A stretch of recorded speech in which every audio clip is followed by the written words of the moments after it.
ओम शांति। आज 15/5/2026 साकार महावाक्य। मधुर संतान माने एही दुनिया संसान हेबाकु जाउछि, सेथिपाई एथिरे मन लगाओ नाही। परिस्थान अर्थात स्वर्ग दुनिया को मने पका। प्रश्न, तुम गरीब पिलामानक भଳି सौभाग्यशाली दुनिया रे केही भी नाहंती, काहेकि? उत्तर, काहेकि ना तुमे गरीब पिलामाने ही सीधासळख सेही बाबांकर होइछ, जहाँक द्वारा सद्गतिर संपत्ति मिलुछि। गरीब पिलामाने ही एठारे पाठ पढ़ंती। साहुकार माने जदिओ अल्प बहुत पढ़िबे, किंतु सेमानकु सेमानक स्मृति बड़ मुस्किल रे रहिब। तुमर तो अंतिम समय बाबांक बिना अन्य किछि भी मने पड़िब नाही, सेथिपई तुमने सबुठारु सौभाग्यशाली अट। गीत दिल का सहारा टूट न जाए। ओम शांति, ओम शांति। पिलामानक प्रति बाबा बुझाउछंती एवं पिलामाने मध्य बुझुछंती जे वास्तव रे एही संसार एबे श्मशान हेबाकु जाउछि।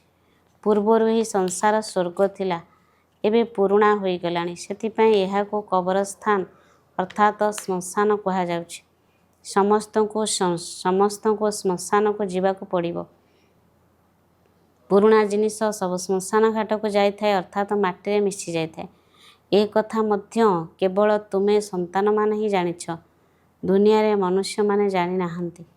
विदेशी माने किछि किछि जानि पारुछंती जे एबे सब किछि माटी रे मिसी जिबार समय आसी गलानी।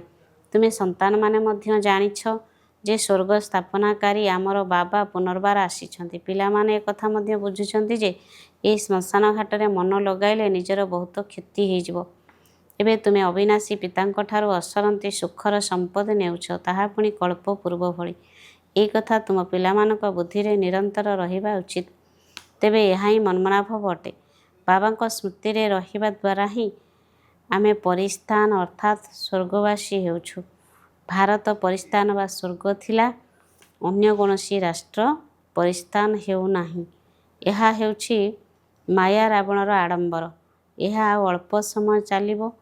एहा हेउछि मिछ आडंबर। मिछ माया मिछ काया अटे ना। यह अंतिम समय रे आकर्षण अटे। मनुष्य माने ए सब देखि भाबुछंती जे एबे तो स्वर्ग अटे, पूर्वरु नरक थिला। बड़ बड़ घरे आदि तैयारी करि चलिछंती। ए सब 100 वर्षर आडंबर। टेलीफोन, बिजुली, उड़ाजाहाज आदि सब 100 वर्ष भितरे तैयारी करिछंती। केते आडंबर रहिछि, सेथिपई भाबुछंती जे एहा स्वर्ग अटे। पुरुणा दिल्ली कौन थिला, एबे नुआ दिल्ली केते सुंदर भावे तैयारी होइछि। ताहार नाम ही रखा जाइछि नुआ दिल्ली। बापूजी चाहुथिले नुआ दुनिया राम राज्य परिस्थान हेउ। एहा तो सबु अस्थायी ये तो सब अस्थायी आडंबर अटे। केते बड़ बड़ घर, फाउंडेशन आदि तैयारी करुछंती। एहाको अल्प काल पई कृत्रिम स्वर्ग बोली कहा जाउछि। तुमे जानिछ जे एहार नाम स्वर्ग नुहे, एहार नाम नरक अटे। नरकर मध्य एक सो रहिछि। ए सब अल्प कालर चाकचक्य अटे। ए सब एबे ही समाप्त होइजिवो। एबे बाबा पिलामानकु कहुछंती, प्रथमतः शांति धाम को स्मरण कर। सबु मनुष्य मात्र के शांति खोजुछंती। शांति केउठारु मिलिबो?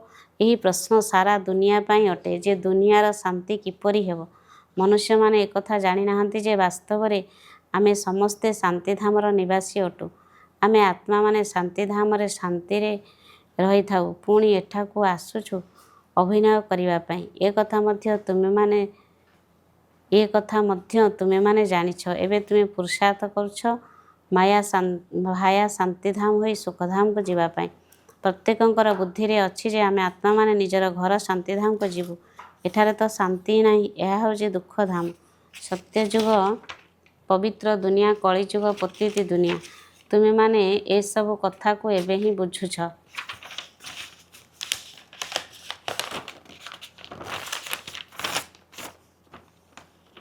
दुनियार मनुष्य तो किछि भी जानि नाहंती। तुम बुद्धि रे आसुछि जे बेहदर बाबा आमको सृष्टि चक्र आदि मध्य अंतर रहस्य बुझाउछंती।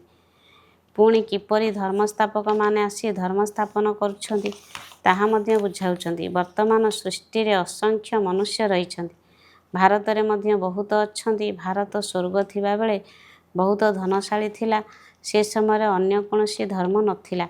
ତୁମ ସନ୍ତାନମାନଙ୍କୁ ପ୍ରତ୍ୟେକ ଜ୍ଞାନ ଦ୍ୱାରା ସତେଜ କରାଯାଉଛି। ବାବା ଏବଂ ସମ୍ପତ୍ତିକୁ ମନେ ପକାଅ। ଭକ୍ତି ମାର୍ଗରେ ମଧ୍ୟ ଏ କଥା ଚାଲି ଆସୁଛି। ସର୍ବଦା ଉପରକୁ ଅଙ୍ଗୁଳି ଦେଖାଇଥାନ୍ତି ଯେ ପରମାତ୍ମାକୁ ମନେ ପକାଅ, କାରଣ ପରମାତ୍ମା ଅଥବା ଆଲ୍ଲାହ ସେଠାରେ ଅଛନ୍ତି। କିନ୍ତୁ ଏମିତି ସ୍ମରଣ କରିବା ଦ୍ୱାରା କିଛି ବି ହେବ ନାହିଁ।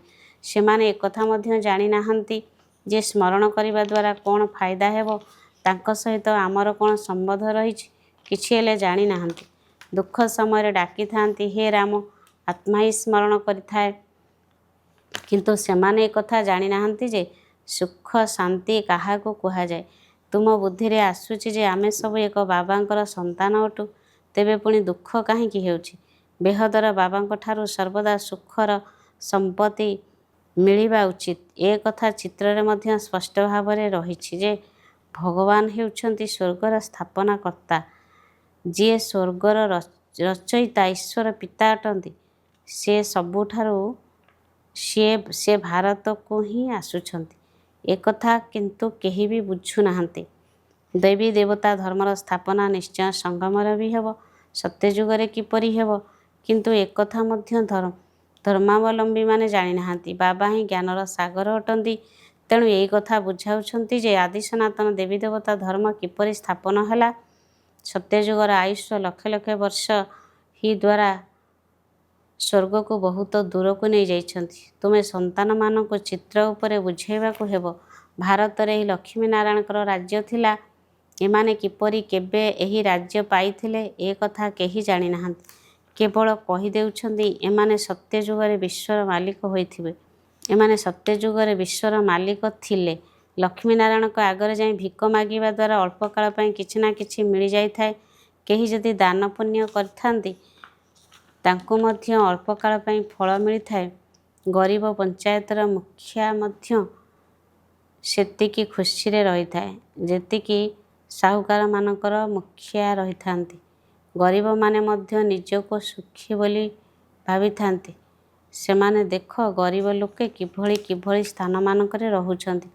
ତୁମେମାନେ ଏବେ ବୁଝୁଛ ଯେ ଯଦିଓ ଦୁନିଆରେ କୋଟିପତି ବହୁତ ଅଛନ୍ତି, କିନ୍ତୁ ସେମାନେ କେତେ ଦୁଃଖ ଦେଉଛନ୍ତି। ତୁମେମାନେ ଏବେ ବୁଝୁଛ ଯେ ଯଦିଓ ଦୁନିଆରେ କୋଟିପତି ବହୁତ ଅଛନ୍ତି, କିନ୍ତୁ ସେମାନେ କେତେ ଦୁଃଖୀ ଅଟନ୍ତି। ତୁମେ କହୁଛ ଆମ ପରି ସୌଭାଗ୍ୟଶାଳୀ ଆଉ କେହି ନାହାନ୍ତି। ଆମେ ସିଧାସଳଖ ବାବାଙ୍କର ସନ୍ତାନ ହୋଇଛୁ, ଯାହାଙ୍କଠାରୁ ସଦ୍ଗତିର ସମ୍ପତ୍ତି ମିଳୁଛି। ଧନୀ ବ୍ୟକ୍ତିମାନେ କେବେ ହେଲେ ଉଚ୍ଚପଦ ପାଇପାରିବେ ନାହିଁ। ଯେଉଁମାନେ ଗରିବ ଅଛନ୍ତି, ସେମାନେ ସାହୁକାର ହୋଇଯାଉଛନ୍ତି।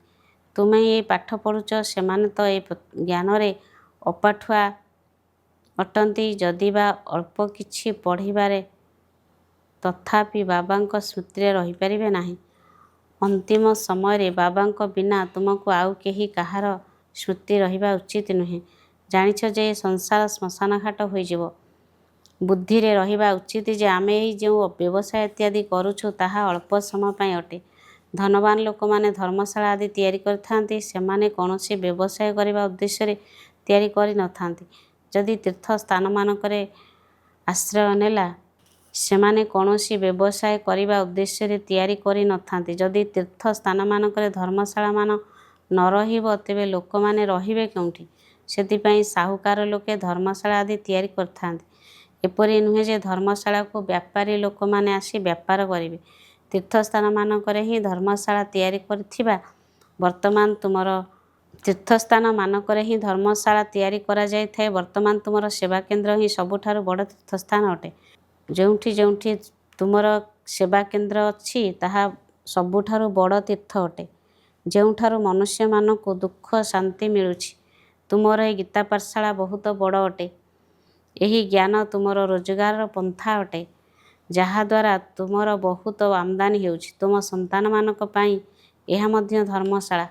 ଏହା ସବୁଠାରୁ ବଡ଼ ତୀର୍ଥ ଅଟେ। ତୁମେ ଅବିନାଶୀ ପିତାଙ୍କଠାରୁ ଅବିନାଶୀ ସମ୍ପତ୍ତି ନେଉଛ। ଏହାଠାରୁ ବଡ଼ ତୀର୍ଥ ଆଉ କିଛି ନାହିଁ। ଭକ୍ତି ମାର୍ଗରେ ତୀର୍ଥଯାତ୍ରା କରିବା ଦ୍ୱାରା ତୁମକୁ କିଛି ପ୍ରାପ୍ତି ହୋଇନଥାଏ। ଏ କଥା ମଧ୍ୟ ତୁମେ ହିଁ ବୁଝୁଛ।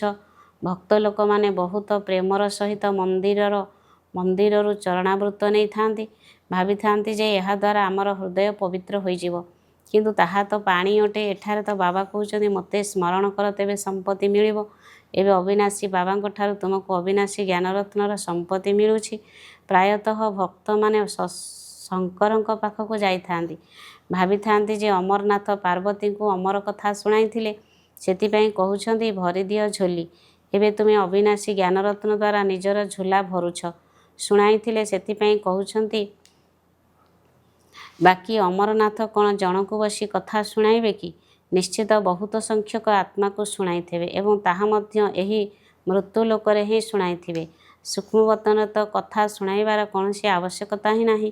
ଅନେକ ତୀର୍ଥସ୍ଥାନମାନ ତିଆରି କରିଛନ୍ତି, ସେଠାକୁ ସାଧୁସନ୍ଥ ମହାତ୍ମା ଆଦି ଢେରେ ଯାଇଥାନ୍ତି। ଅମରନାଥ ଯାତ୍ରାରେ ଲକ୍ଷ ଲକ୍ଷ ଲୋକ ଯାଇଥାନ୍ତି। କୁମ୍ଭମେଳାରେ ଗଙ୍ଗା ସ୍ନାନ କରିବା ପାଇଁ ସବୁଠାରୁ ଅଧିକା ଲୋକ ଯାଇଥାନ୍ତି।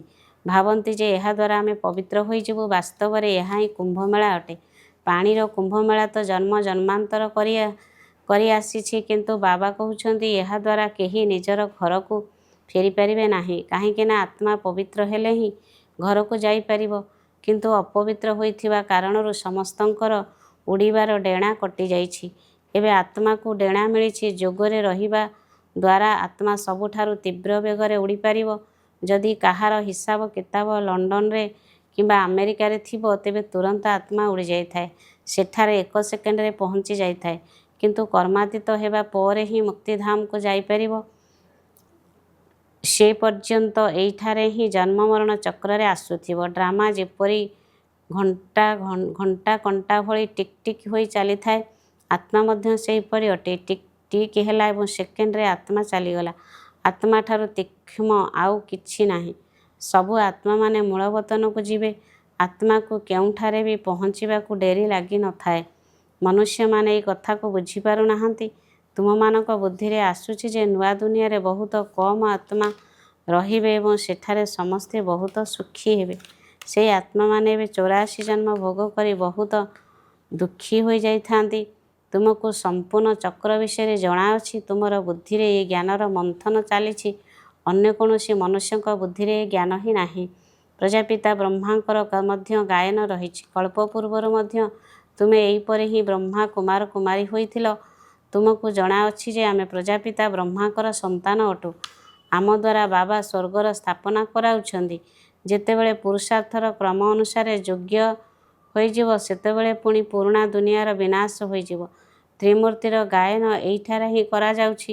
ତ୍ରିମୂର୍ତ୍ତିର ଚିତ୍ର ମଧ୍ୟ ରଖିଥାନ୍ତି, ସେଥିରେ ଶିବଙ୍କୁ ଦର୍ଶାଇ ନଥାନ୍ତି। କୁହାଯାଏ ବ୍ରହ୍ମାଙ୍କ ଦ୍ୱାରା ସ୍ଥାପନା କିଏ କରାଉଛନ୍ତି? ଶିବ ବାବା।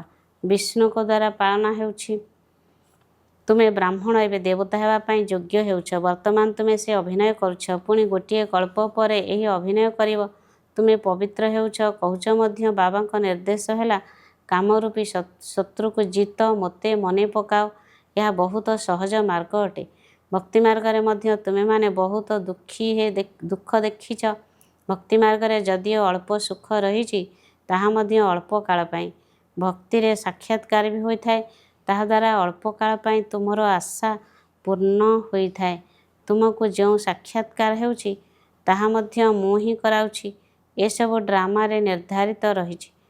ଯାହା ସେକେଣ୍ଡ ପରେ ସେକେଣ୍ଡ ବିତିଗଲା, ତାହା ଡ୍ରାମା ଅନୁସାରେ ହେଉଛି। ଏପରି କହୁନାହାନ୍ତି ଯେ ବର୍ତ୍ତମାନ ଏହି ସୁଟ୍ ହେଲା। ନା, ଏହା ତ ଅନାଦି ପୂର୍ବ ପ୍ରସ୍ତୁତ ଡ୍ରାମା ଅଟେ। ଯେତେ ବି ଅଭିନେତା ଅଛନ୍ତି, ସମସ୍ତଙ୍କର ଅଭିନୟ ଅବିନାଶୀ ଅଟେ। କେହି ବି ମୋକ୍ଷ ପ୍ରାପ୍ତ କରୁନାହାନ୍ତି। ସନ୍ନ୍ୟାସୀମାନେ କହୁଛନ୍ତି ଆମେ ଲୀନ ହୋଇଯାଉଛୁ। ବାବା ବୁଝାଉଛନ୍ତି ତୁମେ ଅବିନାଶୀ ଆତ୍ମା ଅଟ। ଆତ୍ମା ବିନ୍ଦୁ ଅଟେ। ଏହି ଛୋଟ ବିନ୍ଦୁରେ 84 ଜନ୍ମର ଅଭିନୟ ନିର୍ଦ୍ଧାରିତ ହୋଇ ରହିଛି। ଏହି ଚକ୍ର ଘୂରି ଚାଲିଛି।